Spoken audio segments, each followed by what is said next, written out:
Radio Hindustan. जय हिंद दोस्तों, radio Hindustan में आपका स्वागत है। मैं अनीता गौड़ आपसे मुखातिब हूँ रेडियो हिंदुस्तान क्राइम में। दोस्तों, एक वेब सीरीज जामताड़ा नेटफ्लिक्स पर काफ़ी फेमस हुई।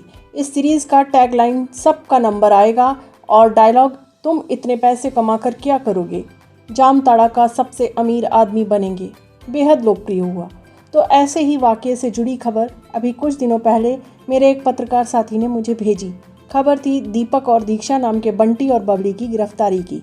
साथ में उनके 2 साथियों को भी गिरफ्तार किया गया। यह लोग अभी तक विभिन्न राज्यों में 100 से अधिक वारदातों को अंजाम दे चुके हैं।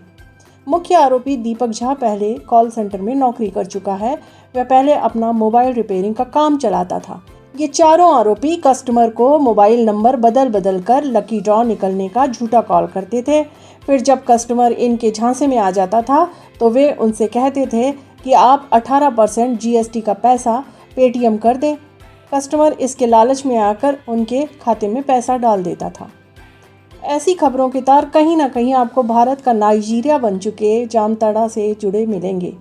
उड़ीसा राज्य के जामताड़ा से संबंधित जिस साइबर अपराधी की 26 राज्यों की पुलिस को लंबे समय से तलाश थी, उसे पिछले साल पुलिस ने गिरफ्तार कर लिया। बॉलीवुड अभिनेता अमिताभ बच्चन से 5 लाख रुपए ठग चुके इस ठग का नाम है सीताराम मंडल। बताया जाता है कि पुलिस के कब्जे में आने तक सीताराम मंडल ने 400 लोगों को साइबर ठगी की ट्रेनिंग दी। इसे कर्माटांड के संदरजरी गांव से गिरफ्तार किया गया था। दरअसल सीताराम मंडल या राम कुमार 2011 में झारखंड से मुंबई पहुंचा। एक सामान्य परिवार से ताल्लुक़ रखने वाले राम कुमार ने मुंबई में मोबाइल रिचार्ज करने का काम शुरू किया। इस काम के दौरान वह मोबाइल फ़ोन के बारे में अच्छी जानकारी रखने वालों के संपर्क में आया। उनसे धीरे धीरे वह बहुत कुछ सीखता चला गया। उसने मोबाइल को हैक करने के साथ ही यह भी सीख लिया कि मोबाइल फ़ोन रिचार्ज के जरिए किसी के अकाउंट में कैसे सेंध लगाई जा सकती है। कुछ ही वक्त में राम कुमार मोबाइल फ़ोन के जरिए सेंधमारी और जालसाजी का खिलाड़ी बन चुका था। अब उसे ख्याल आया कि वह अपना बिजनेस शुरू करे। इसके लिए उसने अपने गांव को चुना, जहां कई बेरोज़गार नौजवानों की भीड़ थी। उसे अपने बिजनेस के लिए आसानी से वर्कर्स मिल सकते थे। राम कुमार गांव पहुंचा और उसने ऐसे कुछ लड़कों को चुनकर मोबाइल फ़ोन के ज़रिए बारीक तकनीकी पहलू समझाए, उन्हें हैकर और जालसाज के रूप में ट्रेंड कर दिया। इनके जरिए झारखंड से ही उसने देश के कई राज्यों के लोगों के बैंक अकाउंट में सेंध लगाई। इसके बाद राम कुमार ने अपने गांव में ही एक बड़ा स्कूल जैसा खोल लिया, जहां नौजवानों को मोबाइल फ़ोन की ये तकनीकें समझाकर उन्हें धोखाधड़ी और जालसाजी के लिए ट्रेंड किया जाता रहा। झारखंड के जामताड़ा के गांव से ये नेटवर्क चलना शुरू हो गया और देश भर के लोगों के बैंक अकाउंट में सेंध लगाने का सिलसिला चलता रहा।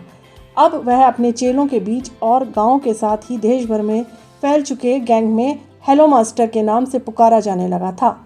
जामताड़ा के इन शातिर ठगों पर जब अमेरिका ने दिलचस्पी दिखाई तो उन पर रिसर्च करने की ठानी। बता दें कि 2020 में पंजाब के मुख्यमंत्री अमरिंदर सिंह की पत्नी और सांसद परनीत कौर के साथ भी 23 लाख रुपए की ठगी का मामला जब सामने आया तो उसके तार भी जामताड़ा से जुड़े हुए थे।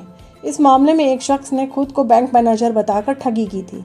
यह खबर सुनकर मुझे ऐसा लगा कि क्या इन सब के पीछे निजी जीवन में अधिक से अधिक पाने की इच्छा ही इसका कारण है, क्योंकि जैसे हम अपने जीवन में अधिक से अधिक पाना चाहते हैं, वैसे ही ठगी विद्या विशारद भी पाना चाहते हैं और उन्होंने हमारी यह कमजोरी पकड़ ली है।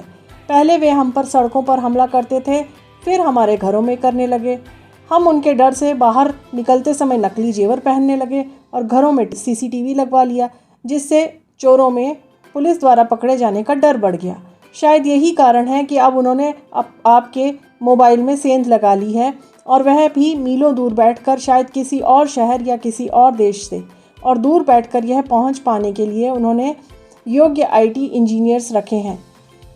लेकिन अब सवाल यह है कि इस इलाके में ऐसे और कितने राम कुमार यानी मास्टरमाइंड या गैंगस्टर हैं। यहाँ एक व्यवस्था के अनुसार बड़े अपराधी छोटे साइबर अपराधियों को शरण देते हैं और उनके जरिए ठगी करवाते हैं। एक और सवाल है कि क्या साइबर ठगी के इस पैसे का इस्तेमाल ड्रग्स, हथियार या मानव तस्करी जैसे अन्य अपराधों या फिर नक्सलियों को फंडिंग के लिए तो नहीं हो रहा है।